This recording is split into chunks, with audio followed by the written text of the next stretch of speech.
歡迎大家咧又翻嚟我哋呢一個同阿基嘅傾偈嘅時間嚇。咁我係黃成智，馮檢基。馮檢基。咁我哋兩個以前咧都曾經做過下啲議會工作嘅，咁所以咧就對於社會一啲嘅工作咧，我哋都仍然有少少留意啦。咁但係老實講喺呢段時間裏邊，其實好多嘢我都冇理㗎，亦都唔去點樣細心去追求。但係咧近排咧回顧翻睇翻過去呢大概5、6年咧，我有少少即係心噏地，因為香港出現咗太多令我哋心酸嘅嘢。係嘛？咁我嚟講咧，就似乎係越近呢幾年咧，個心就越噏。特別我咧好多時咧揸車咧經過大埔咧，一望到嗰7棟樓咧，我就真係眼淚都出埋。宏福苑咧，即係坦白講，小弟喺新界東做議員嗰陣時候咧，宏福苑啊、廣福村啊呢一個區咧，都係我一個好重點嘅服務區。我同佢哋嘅業主立案法團啊，或者係啲居民咧，其實都曾經都即係相遇過好多次，亦都咧係落過去開會嘅。咁當時咧就有幾位我哋啲議員都一齊參與嘅，其中另外一個即係同我好關係嘅就係謝家富。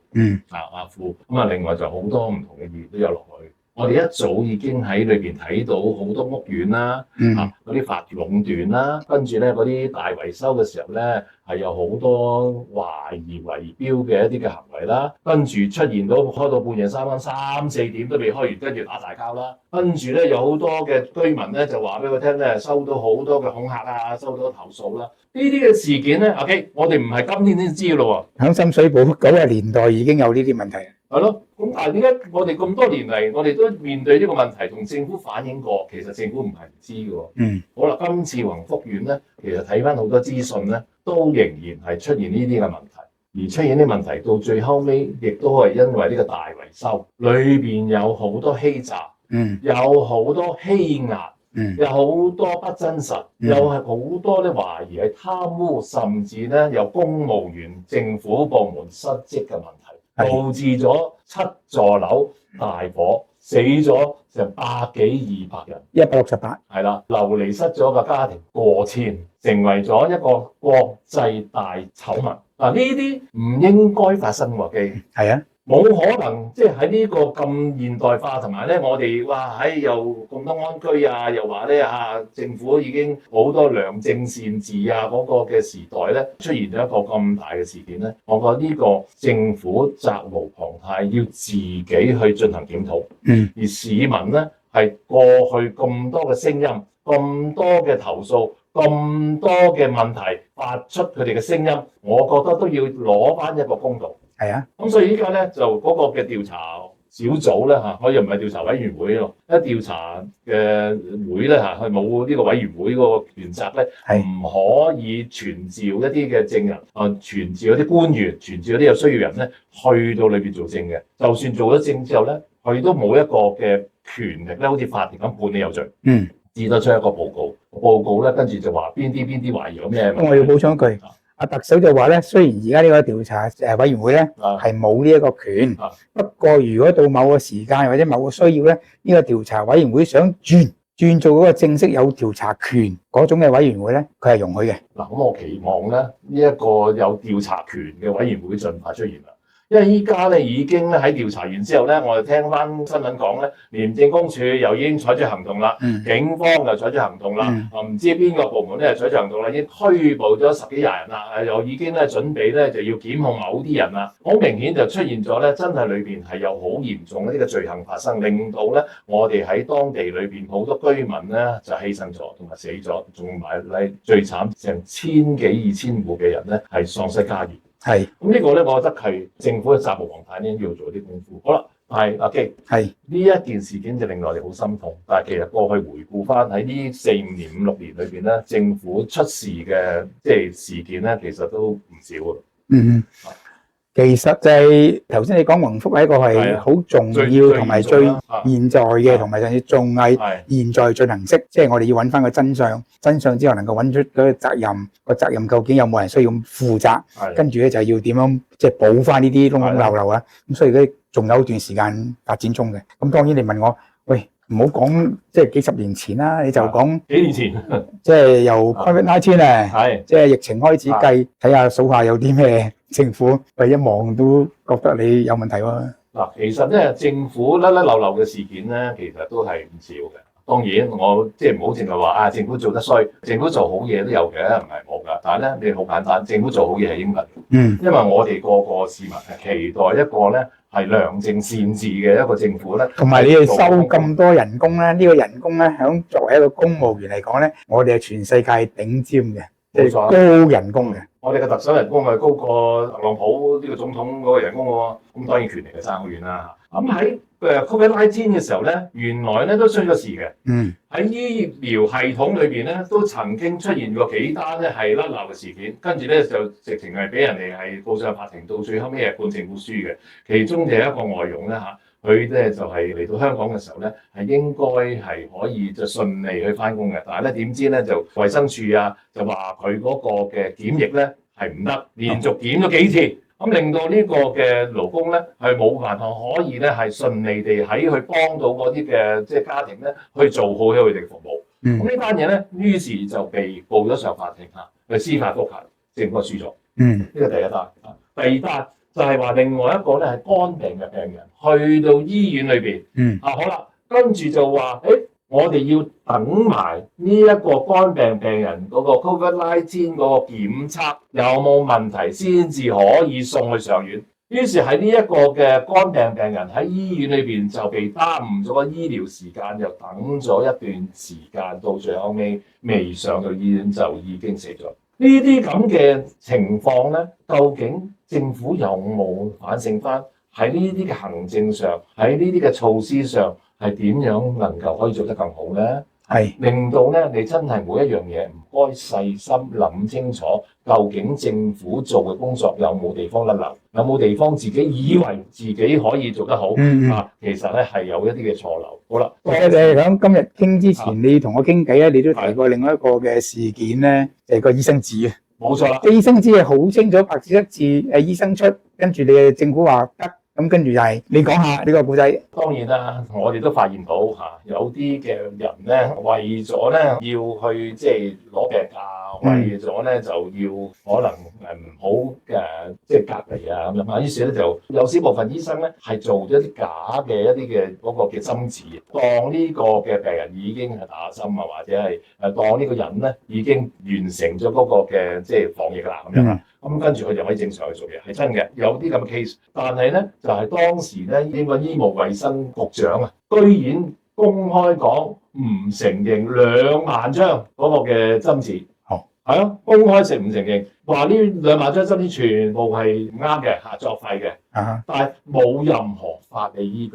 佢有冇查過咧？佢冇啊，佢淨可能有幾個醫生真係證明咗佢係發過假嘅針紙啦。好啦，跟住咧有啲人係真嘅噃，於是咧就有啲嘅即係我哋叫受害者啦，咁樣市民就去司法覆核，於是就證明咗，喂，你局長原來冇呢個權嘅喎，人哋嗰個嘅專業證明咧話呢個嘅人咧打咗針嘅話咧，嗰張針紙就係法律上可以承認嘅咯。卒之咧就係政府全面取消嗰個嘅取消，即係話咧局長係承認自己咧當時話取消嗰個嘅針紙嗰個嘅真實性咧，其實係錯咗嘅。即係個指令咧係不能夠執行。冇錯，我就唔係話你局長有冇做錯嘢，而係局長係判斷錯誤，甚至喺呢件事件裏邊冇真正按照法例或者按照佢自己本身一啲嘅專業常識或者喺法理上香港嗰個嘅流程咧去做好自己嘅功夫，令到又出現咗一件好似即係醜事咁樣。咁所以咧，局長你哋有權嘅，但又唔好以為咧個權大到咧你中意講1就1，中意講2就2，個權都有限制嘅。睇清楚啲。係啦，就我哋有啲嘅公務員或者有啲嘅即係問責官員咧，其實喺處事嘅過程當中係真係唔能夠可以按照法例或者咧係憑佢自己一己嗰個嘅諗法咧去執行一啲嘅嘢，咁就好危險啦。譬如呢家真係好多嘅問題都仍然係咁做嘅話咧，其實受害嘅就係我哋普羅市民。好啦，跟住就仲有啲咩事發生咧？跟住就之後啦，就係觀音山水。觀音山水又係一件大醜聞。好啦，依家唔係普羅市民飲喎，係咩人？係10幾萬公務員。當然啦，都係有幾個辦公室啦去訂啦。訂咗一大批呢啲嘅觀音山水翻嚟。咁以前咧，我同阿基去做議員嘅時候咧，我哋知道政府官員做嘢咧非常非常小心嘅。係唔會求求其其，唔會咧得過且過好多嘢都係，尤其是我哋提交嗰啲嘅資料俾政府，政府就唔信嘅可以重新再 check 過晒嘅，跟住又要再睇過好多嘢嘅，好多問題咧都要查根問底嘅係特別咧就唔會淨係文件過文件，文件話1、2、3，文件第二張文件又話1、2、3，第三張文件又1、2、3咧，所以1、2、3一定啱。好明顯喺今次事件就係冇一個叫 due diligence。冇一個盡職調查出現咗，佢冇去做到功夫，令到咧呢個嘅觀音山水根本上嗰個嘅驗水紙又係假嘅，嗰個出產又係假嘅。咁跟呢間公司咧都似乎係假嘅，好多嘢咧都唔係咧佢裏邊文件裏邊所講嘢。但係點解政府冇人去監管咧？點解冇人去監督咧？冇人去盡職調查咧？到最後尾咪係處長承擔責任，哇！卒之就安全地退休。但係咧就冇任何懲罰亦都唔係話要懲罰佢，因為懲罰係咩啫？根本上可能背後唔知有咩其他故仔，唔知咁，但係好明顯又係一個行政失誤。跟住由觀音山水之後，仲有一單嘢咧就好好笑嘅，就係安全帶事件。安全帶事件我哋其實都一早已經，我哋做議員嗰陣時候，我哋都覺得安全帶係要保護自己啦。係啦。咁但係保護得嚟咧，你係要體察民情係嘛？咁好啦，後期咧就唔好講話啲人攬安全帶咧，又話大肚嗰啲攬唔到抱住 BB 又攬唔到老人家要攬咗就掹唔切啦，跟住有啲人就插咗落去掹唔翻出嚟好多呢啲咁嘅操作上嘅問題。咁呢啲咧係咩問題咧？就係啲官員同埋咧好多議員都冇去真真正正體察民情而去做嘅決定，冇理解到根本上某啲嘅措施、某啲嘅政策安排嘅時候咧，根本上唔係順民意，亦都唔係幫市民，亦都係只係阻撓我哋市民咧一啲嘅做法。喺巴士裏邊好簡單，我哋企喺度嗰個唔使攬安全帶，跟住咧上嚟查安全帶嘅時候，呢個企喺巴士嗰個冇被罰，不過你坐喺度嗰個冇攬安全帶，仲安全過企喺度嗰個罰咗佢5000。呢個係咪矛盾啊？矛盾啦！最矛盾唔係呢樣嘢，最矛盾嗰條法例。嗰條法例咧就話你哋市民咧依家立即咧一通過條法例咧，你就要去攬安全帶啦，唔攬安全帶罰你5000啦。不過咧巴士咧就可以咧去到2026年1月23號之後咧全面要加裝安全帶啦。如果咁樣嗰條法例係咁樣反映嘅話就好啦。知唔知唔係？嗰條法例咧就講，所有人要攬安全帶，政府就話所有人一立例即刻攬安全帶。巴士咧就應該係盡快安裝呢個安全帶，令到大家都可以攬。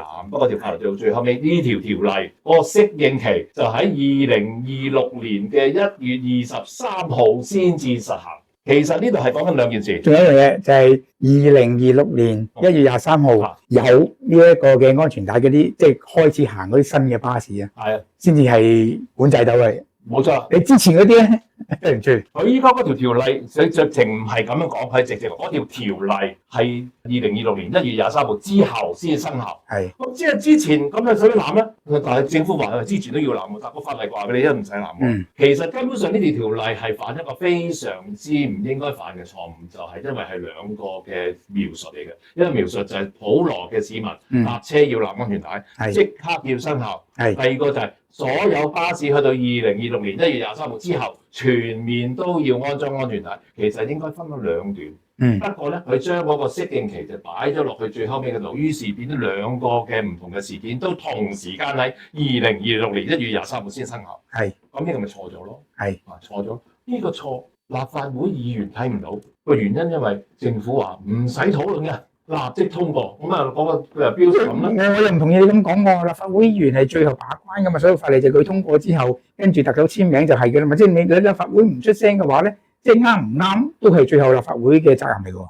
啱啊，所以嗰啲議員點解要聽政府講話？你哋唔使點討論㗎啦，你通過啦咁咪通過咗咯喎。跟住咧就去到大會三讀喎，全體立法會議員90個議員喎，大佬個個都冇睇嗰條法例嘅，個個都冇去細心了解嘅，個個都唔去問下市民究竟點嘅情況嘅。當然啦，又唔問下官喎，又唔問官喎，官又唔知喎。質詢下佢係啦，究竟係點嘅情況？到最後尾一通過咗之後，話實施就俾阿江玉歡議員咧篤爆咗。哇，大佬！呢啲咁嘅即係小兒科嘅錯誤，點解會係一個咁複雜嘅行政部門，成個政府咁受市民嘅重視嘅政府都出錯？90個立法會議員喺呢個良政善治嘅管治之下，個個都係要盡責嘅，點解都冇人睇到？加埋阿基，我同你兩條友，我哋都係失職嘅。冇問題啊！我哋根本上都唔係議員，又唔係官員，我哋這個隨老意嘅一個即係。我又唔好同意喎。我哋睇唔到。你唔好歧視老人家，而家啲老人家好精靈㗎，年齡係對嗰個你嘅思想啊、腦筋啊，同埋你睇嘅事物咧係冇影響好大嘅。所以唔好成日都係我哋係老，不過我哋嘅腦係冇老到嘅。所以咧，其實我終歸究底睇到個問題住喺邊度咧，就係官員自大。官員以為自己乜都搞掂，官員以為自己依家咧係行政主導，所有嘢佢哋都一定會做得好。其實我話俾大家聽，冇一個行政部門，冇一個人可以做好晒所有嘢。所以人一定有當我哋有句説話就話咧，即係權力係最大最盡嘅時候咧，你就會腐敗嘅啦。冇錯啦嚇。咁所以變咗，當我行政，我就發覺原來我做錯呢樣，做錯嗰樣，講錯呢樣，講錯嗰樣，最後冇人掹我嘅，冇人鬧我嘅，我又唔需要負責嘅喎。咁咪繼續做錯都冇所謂。佢唔一定係要做錯，但係佢當冇咗呢個冇所謂呢個謹慎地要把關，即係作為官員啦，要把關要做好嘅，佢可以會鬆咗落去。倒翻轉頭咧，議員都係嘅喎。係議員就係我成日都懷疑呢啲議員係咪有啲背後嘅包袱咧咁。因為我係做無論我乜嘢方式選出嚟啊，選委會又好，地區直選又好，或者功能團體選舉又好咧，我係要揾嗰啲嘅提名委員會嘅委員咧，係提我名我先有得選嘅喎。大劑啦！我今次批評政府呢樣嘢，會唔會啲傾右嘅？哇！基你咁樣啊，下次你唔好揾我提名啦。或者啲講嗰樣嘢，有啲傾咗嘅，又唔中意我都得嘅喎。係啊，下次對唔住啊，你唔好揾我提名啦。有啲可能係又唔係左又唔係右，但係總之你咁講，你是但駁政府一棍咧，我就唔中意噶啦。咁所以變咗作為一個議員嘅時候，我好多擔心啊。講得啱啊！我哋以前做議員，我哋都有包袱嘅，係咪？不過我包袱就係市民。我哋點樣令到市民係知道我哋做嘢？點樣令到市民滿意？我哋就努力去諮詢市民，問市民意見，跟住按照市民嗰個諗法，我哋做好我哋自己功夫，向政府提交意見。我哋係咁做。所以有啲議員就係，如果佢又記咗嘅，又記右嘅，又記埋中間嘅，唔使做啦。唔出聲唔係唔使做，係唔出聲係最安全嘅。等政府順利通過咧係最好嘅，因為基本上冇人會話我講錯，冇人會話我做錯啊嘛。係，所以我希望咧今次咁多嘅問題咧。政府又好，議員好，請你哋盡責。第一，第二，請你哋尊重下市民嘅心聲。你做呢啲嘅嘢，問下我哋啊，好唔好啊？俾個諮詢我哋啊，俾份問卷我哋填下，甚至可以聽下我哋發下聲。我哋唔會鬧你嘅，我哋只不過希望你做得更好，因為你哋做得更好，我哋先能夠可以更加安居樂業啊嘛。你永遠都覺得市民唔識嘢嘅，市民淨係曉得反政府嘅，市民淨係咧就針對政府咧而去做一啲背道而馳嘅嘢，錯。政府做得好，我會讚你；政府做得唔好，我哋嘅意見係一定對政府、對議員係有幫助嘅。係議員係應該要諮詢市民。今次冇一個議員真真正正盡你嘅責任，去令到市民知道究竟發生咩事，同埋點樣將自己嘅聲音帶入去議會同埋政府嗰度。我只係最後想講一句就話，成志講得啱嘅，即係市民對議員係有期望嘅。你越係冇嘢做，越係冇講嘢，越係冇乜嘢都冇，覺得政府講乜都去啦咁樣，對市民咧係會失望嘅。第二咧就係，喂，你記住喎，基本法係賦予我哋立法會議員咧係監督政府噶嘛。個監督政府唔係淨係開會辯論嗰時提條問題、提個議案，嗰個叫監督喎。係日常嘅政府嘅工作，我哋都要睇住佢。特別立法就係立法會係最後把關噶嘛。基本法係俾咗一個監督權，通過政府嘅草案嘅權。你哋班議員嘅話咧，你班議員唔做、唔用、唔處理，其實你係有負基本法俾你嘅權力，亦都係你嘅責任。所以希望議員、官員請你哋盡責，同埋咧多啲關心我哋市民，問下我哋嘅心聲，讓我哋都能夠可以發聲，等你哋多啲參考。好，今日時間就到呢為止咯，好嘛？好，咁下一次我有機會又再同大家見面傾偈。好，拜拜。